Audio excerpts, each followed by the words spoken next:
C'est la même chose pour la compagnie Air France. On se lève une compagnie, vous avez des conventions. Il y a des gens qui quittent les États-Unis, ils sont dans l'avion avant d'arriver à Paris, tous les vols sont annulés, ils sont à Tunis encore, ils n'ont pas pu arriver ici. La compagnie se lève seulement, dit que nous on a fermé parce qu'on a des problèmes avec le Mali. Alors il n'y a aucun problème. Si c'est pour sanctionner le Mali parce que le Mali a supporté le Niger, on va le faire, on le fera.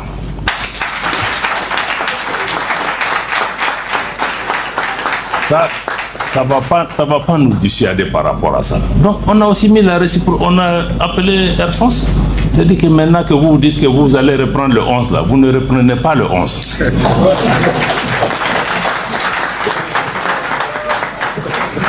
Et quand vous serez prêt, vous allez faire le rang à la queue. Si on est prêt, à vous redonner. Et entre-temps, on leur dit que vous n'êtes pas les seules compagnies au monde. Il y a d'autres compagnies dans le monde aussi qui vont être encouragées. S'ils ont besoin de cette place-là, ils prendront. Parce que quelqu'un ne peut pas se lever chaque jour au Mali. J'ai fermé, j'ai ouvert, j'ai fermé, j'ai ouvert. Non.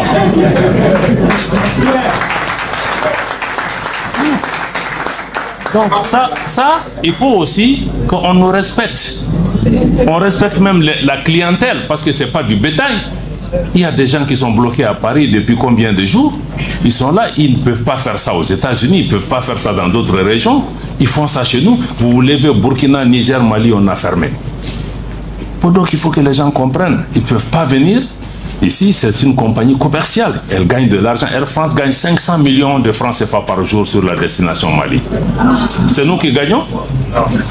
Bon, donc moi je crois que la réciprocité, elle est importante.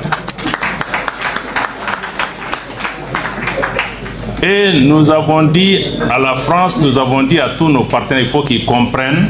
Je crois que le Premier ministre par intérim a dit sur la tribune de l'Assemblée générale des Nations Unies, le Mali va désormais appliquer la réciprocité. Tu tires une balle, on va répondre. Voilà. Donc ça, il faut que ça soit extrêmement clair. Et tous ces pays, si vous regardez la France ou d'autres, le Mali, on n'a jamais tiré les premiers. Ceux qui viennent toujours nous provoquer. Ils posent des actes, ils pensent qu'on va s'asseoir, on va les regarder. Sinon, nous, on n'a pas de problème avec quelqu'un. Vous nous avez vu nous lever, aller nous attaquer à quelqu'un un bon matin. Non.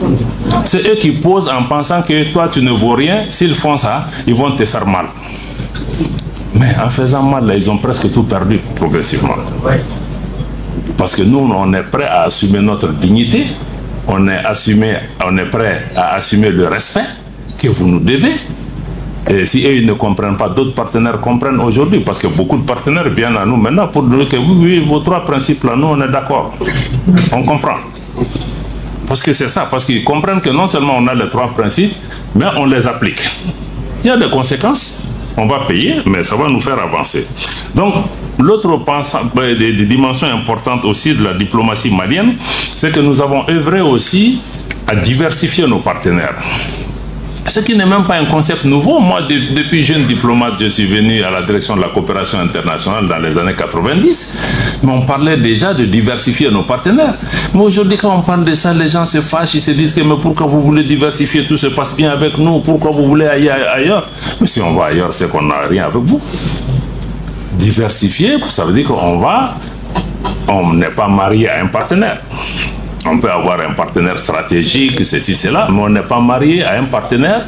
On veut travailler avec la Chine, on veut travailler avec la Russie, on veut travailler avec la Turquie, on veut travailler avec les États-Unis ou avec d'autres.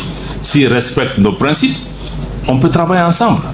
Mais ce que nous appelons diversification, c'est que personne ne vient dire au Mali que tu ne peux pas travailler avec tel. Ça, ce n'est pas ton choix.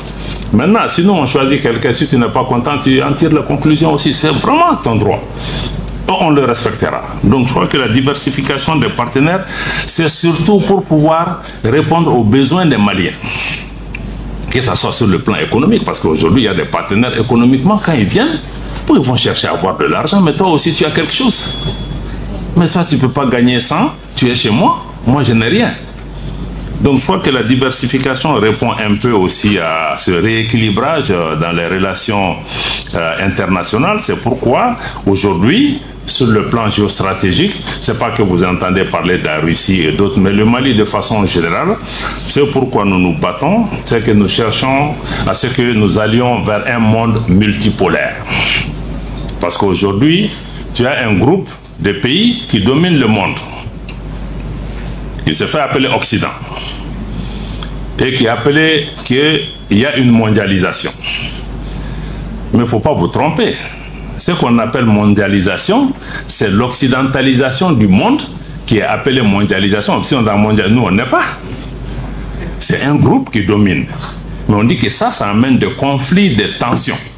Parce qu'un groupe ne peut pas imposer sa volonté au monde entier, surtout que ce groupe aujourd'hui, sur le plan même démographique et même économique, commence à être minoritaire dans le monde entier. Il y a d'autres forces politiques et démographiques qui ont émergé, comme la Chine, la Russie, le Japon et autres puissances, l'Inde, qui ont émergé. Donc ce que nous souhaitons, c'est aller vers un monde multipolaire qui permet à chacune de ces puissances démographiques ou économiques à travers le monde d'apporter sa place, y compris l'Afrique aujourd'hui, qui n'a aucune place au Conseil de sécurité des Nations Unies. 50% du dossier au Conseil de sécurité est traité, c'est le dossier africain. Mais l'Afrique n'est pas là. Donc on dit qu'il faut permettre à tous ces groupes d'avoir une voix et non d'avoir une minorité de pays qui pensent que c'est eux qui dirigent le monde.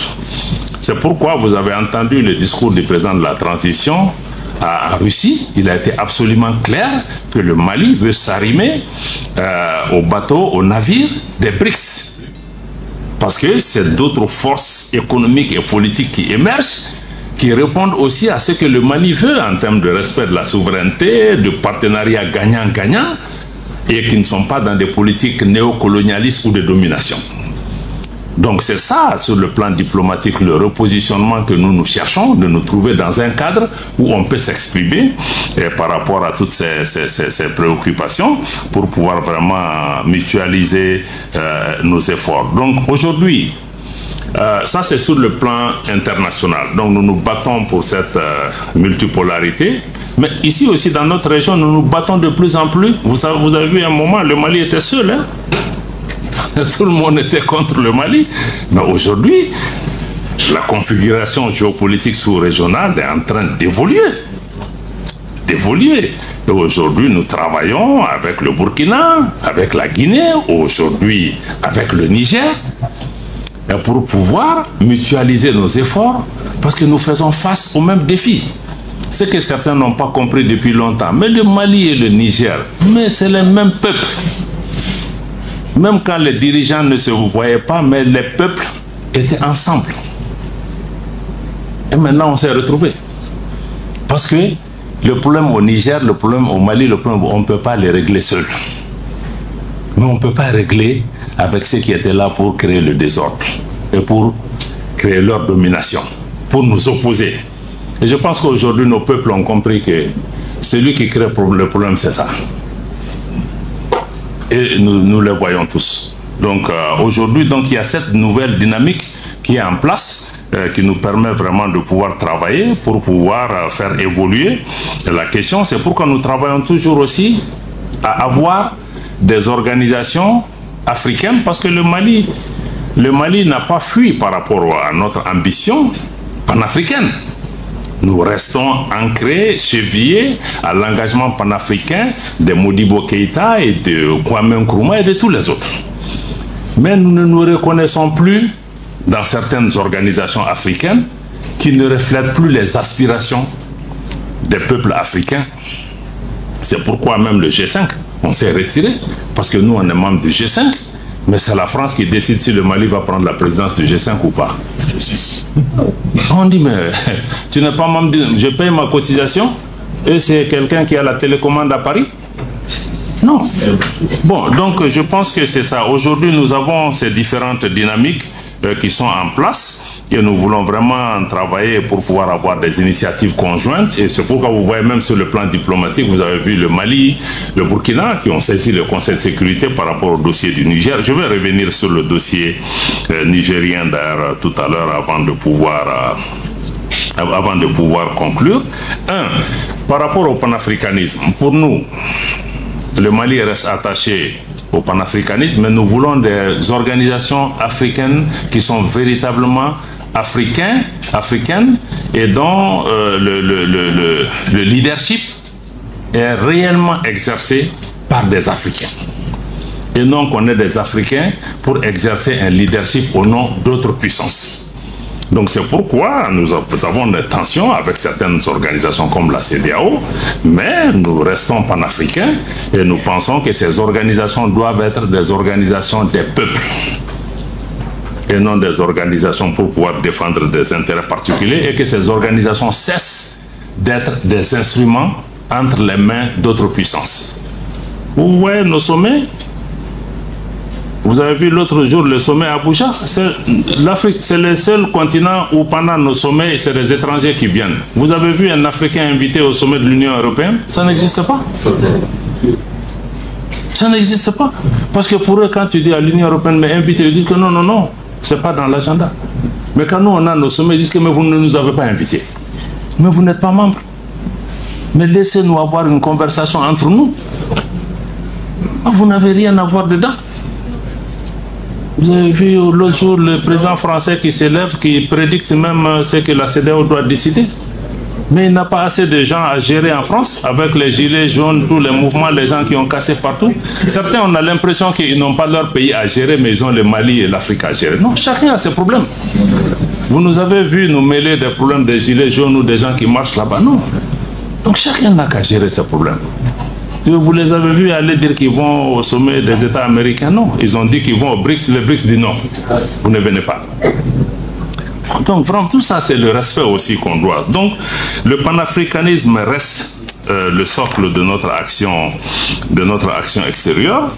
Et sur la situation au Niger aussi, parce que bon, c'est pas directement lié à votre thème, mais il faut que vous compreniez ce qui s'est passé au Niger. J'ai un peu touché à ça. Le Mali, le gouvernement et le peuple malien demeurent totalement solidaires du gouvernement et du peuple du Niger. Nous avons exprimé notre opposition ferme à toute agression, à toute tentative d'invasion du Niger par la CEDEAO, par procuration pour d'autres puissances. Nous n'allons pas l'accepter, nous n'allons pas croiser les bras par rapport à ça. Nous pensons qu'il faut laisser les Nigériens régler leurs problèmes internes. Ils ont la capacité, ils ont l'intelligence nécessaire de se sortir de ce problème. Ce que nous, voisins, nous, amis du Niger et autres, pouvons faire, c'est de les accompagner, s'ils le souhaitent. Mais c'est un pays, c'est un État souverain. Laissez-les régler leurs problèmes. Vous ne pouvez pas leur apporter la solution, c'est un différend interne. Et le Mali condamne toutes les ingérences extérieures par rapport à la situation au Niger. Toutes les ingérences qui sont d'ailleurs à la base des problèmes qu'on connaît actuellement au niveau du Niger. Et nous mettons en garde, parce que ceux qui aujourd'hui essaient de promouvoir une agression, parce que ce n'est pas une question de dire qu'on va faire une intervention chirurgicale, ça va durer 3 jours, non. C'est une agression, c'est une invasion d'un pays souverain. On a vu l'invasion, l'agression de l'OTAN en Libye, ce que ça a donné pendant 10 ans. Mais ceux qui ont agressé la Libye, ce n'est pas eux qui ont des problèmes, c'est nous qui avons des problèmes. Et ils sont partis. S'ils attaquent le Niger aussi, nous on va vivre ça ici. Certains nous disent, oui, mais il faut vous occuper de vos problèmes, le Niger. Non. Mais le problème libyen là n'est pas devenu le problème malien. Tu peux t'asseoir, tu dis que tu regardes, ça ne me concerne pas jusqu'à ce que le feu arrive à ta maison. Non. Non, parce que nous savons que les désordres qu'ils vont créer là-bas, ça va créer une catastrophe humanitaire avec des mouvements de population à travers nos frontières. Déjà avec un embargo inhumain, je n'ai jamais vu ça, fermer hermétiquement un pays, la nourriture, les médicaments, rien n'entre. Et ce sont ces pays qui disent qu'ils sont là pour promouvoir les droits de l'homme. Est-ce que c'est la population du Niger qui a quelque chose à voir dans ça? Non, c'est... Bon, donc la Libye est un exemple. On ne veut pas d'une deuxième Libye. Voilà. Maintenant, se mettre sous couvert démocratie, tout ce qu'on veut, je crois que vraiment, c'est pas ça. C'est ce que nous dénonçons, même pour ceux qui disent qu'ils sont en train de défendre la démocratie.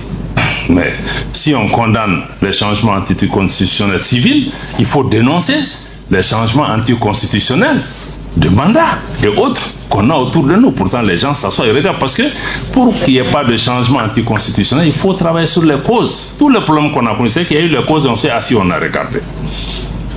Et cette politique de 2 poids 2 mesures, quand un problème se passe dans un pays, on qualifie ça comme on veut, suivant que ce pays est un pays ami ou pas. Non. Si c'est les principes sont les mêmes pour tout le monde. On a l'impression que le Mali, le Niger et le Burkina sont les seuls pays en Afrique. Mais il y a des situations qui se sont passées ailleurs en Afrique où on a cautionné. Bon. Et vous venez, il ne faut pas avoir de complexe par rapport à ça. Ce n'est pas la démocratie qui est en question. Ce n'est pas la démocratie qui ne vient pas. On est tous engagés pour la démocratie. On vient de changer la constitution.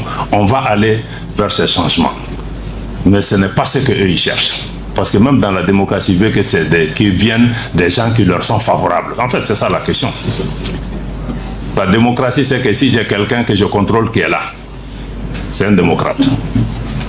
Voilà, ça ne tient pas. Et ce qui est aussi à la cause des situations actuelles, c'est qu'il n'y a pas de solidarité. Ces pays qui viennent aujourd'hui, qui donnent des leçons au Niger, au Mali, etc. Mais est-ce qu'ils nous ont amené un seul Kalachnikov pour nous battre? Non.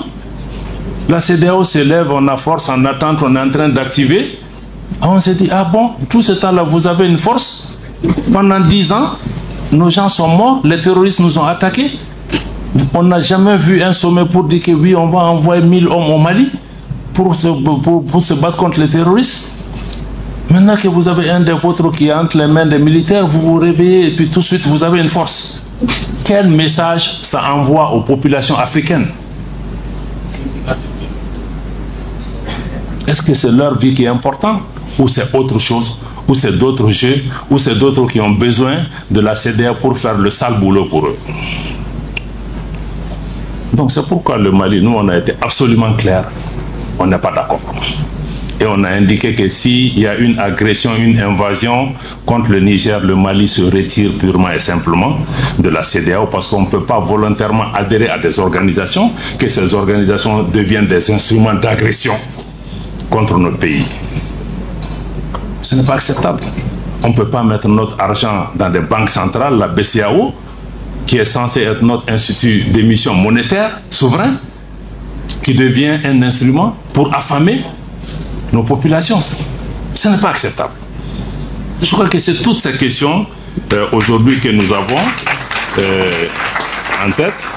Et dernier point que je vais évoquer par rapport vraiment à l'action diplomatique que nous voulons, c'est la notion de diplomatie culturelle. Nous tenons beaucoup à ce concept parce que je l'ai indiqué au début, parce que la culture, c'est d'abord l'affirmation de notre identité. Qui nous sommes, d'où nous venons, où nous partons, qu'est-ce qui nous différencie des autres dans ce monde. Quand moi je parle avec des Chinois, mais quand je viens du Mali, ça doit se sentir parce que je transporte avec moi tout un bagage historique et culturel qui forge mon identité.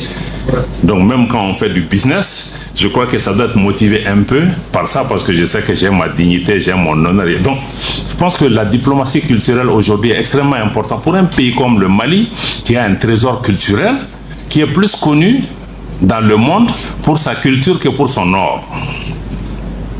Donc la culture nous permet aussi de nous repositionner sur la scène internationale en tant qu'acteur important, acteur qui vient avec quelque chose, qui est notre passé, nos biens culturels, nos valeurs culturelles. Et aussi la culture n'est pas que folklorique ou autre, hein. La culture aussi c'est économique. La culture nourrit son homme, ça crée des opportunités. Ne serait-ce que parce qu'aujourd'hui, si nous décidons tous de mettre le coton malien, mais on n'a pas à aller chercher des marchés pour les agriculteurs de coton à l'extérieur. Ça crée des économies, ça va utiliser des gens. Donc la culture aussi, c'est tout un moteur de pouvoir nourrir les gens. Et nous pensons qu'aujourd'hui, il faut mettre l'accent sur cette diplomatie culturelle qui permet de valoriser et de positionner notre pays par rapport à l'international.